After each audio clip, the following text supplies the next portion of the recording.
What's up YouTube, Edgar here bringing you an action figure review, this time of the NECA Collectibles Crash Bandicoot action figure. After the release of the Insane trilogy that came out in 2017, NECA announced that they were going to be tackling the Crash Bandicoot series. And I've been looking forward to this guy for a long time. This is a really, really awesome figure in terms of the detail and bringing Crash to a more lifelike, non-polygon looking character. This is awesome. And I mean, this is probably the best Crash figure we're going to get for a long time in terms of in this scale.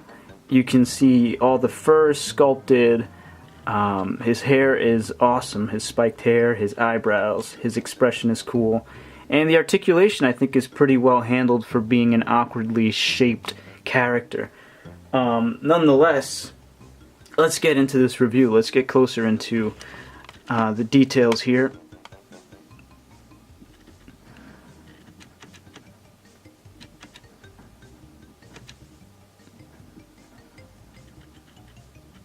I really love the direction of the fur. It's following his form. And you know, if you have a pet or a dog, you will notice that the fur moves in different directions based on where it is. So I think it's very lifelike in terms of the movement of the fur, how it's coming out of the ear here. And this technique of sculpting fur in this way allows it to come off in a more believable way. Now the eyes are nice and smooth, which is great. They have a slight gloss to them, which is pretty cool.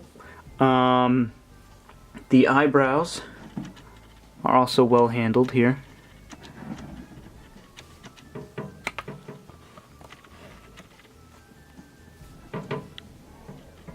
Let's take a look at his lower half.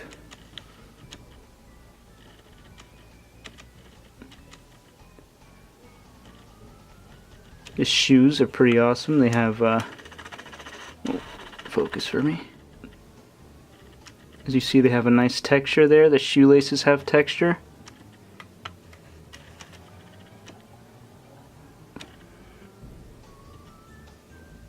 His jeans or pants don't have much texture, but that's alright. They do have sculpted,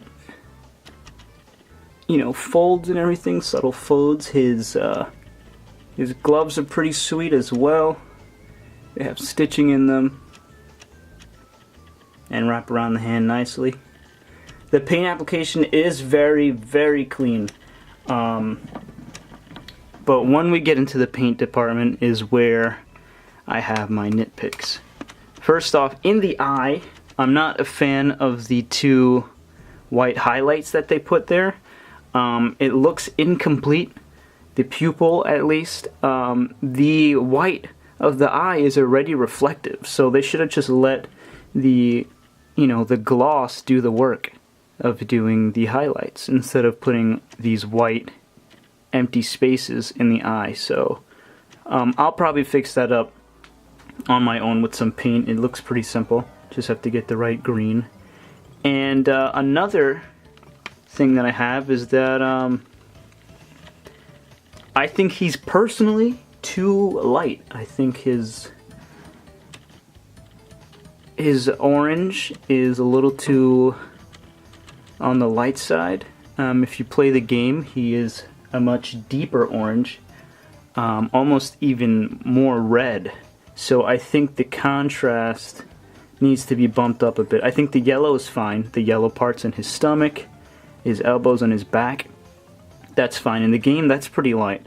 But all the orange segments could be a bit more on the warm side. But nevertheless, he looks awesome. That's my only gripe about it, and the eyes. But let's jump into articulation. So, Crash has a ball-jointed head here. He looks a little awkward from the side, like he has a shrunken head, but that's not to NECA's fault at all.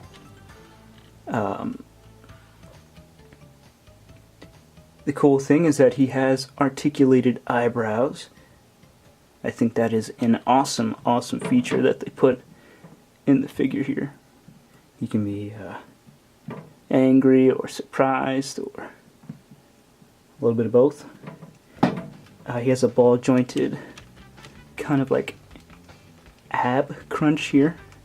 His arms can go out and in. They can rotate around. We can bend at the elbow. We can rotate at the elbow. And we can rotate at the wrist here. There is no waist articulation. That's one solid piece. His legs can move forward and back, not too much, and out and in. This is about it, because this is on a ball joint here. We have a bend at the knee here, which is nice and well hidden because of the shorts. And we can also rotate here. And we have some foot articulation. So, very cool. He can do a lot of cool poses. I'm really like this figure, and if you're a Crash fan, obviously you have to pick it up. He's in a nice scale. He's about 6 inches tall with the hair included at the top. So if I bring in another video game figure, another one of my favorites, he goes about to the shoulder of standard 7-inch scale figures here. I think he's a really cool size. They could have made him smaller, but they didn't, so I'm glad that he's on the bigger side. If you want to put him next to one of the larger scale figures here, next to Kratos, he looks a little short, but Kratos is huge.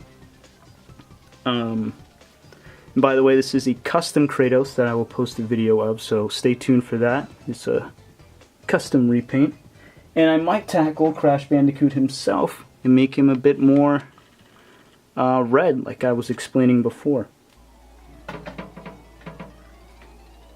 So the only accessory he comes with is a box. And it's a crate here.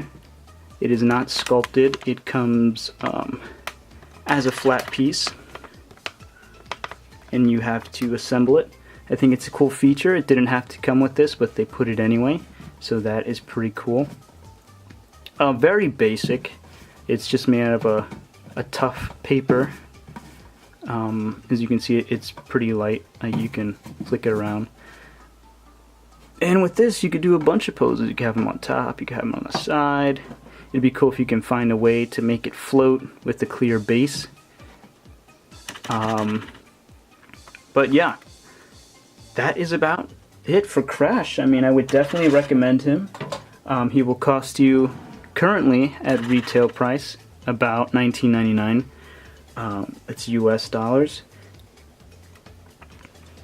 And we are getting one more Crash for now that's coming out that will come with his rocket base glider.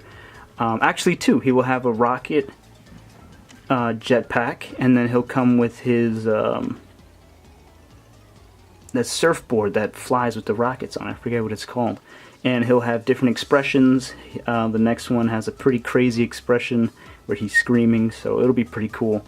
And that will come with more accessories as well. So, thank you guys for watching, and see you guys later.